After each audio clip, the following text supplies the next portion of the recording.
Hello guys, today we'll talk about how to fix or how to solve Messenger didn't answer. To know how to fix or how to solve Messenger didn't answer, you should just go to settings.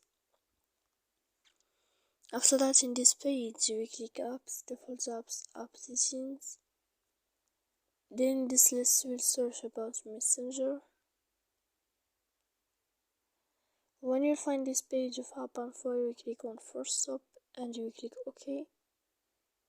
Here we go to click storage. Then we click clear cache. But pay attention, don't click clear data because that can make error on your application.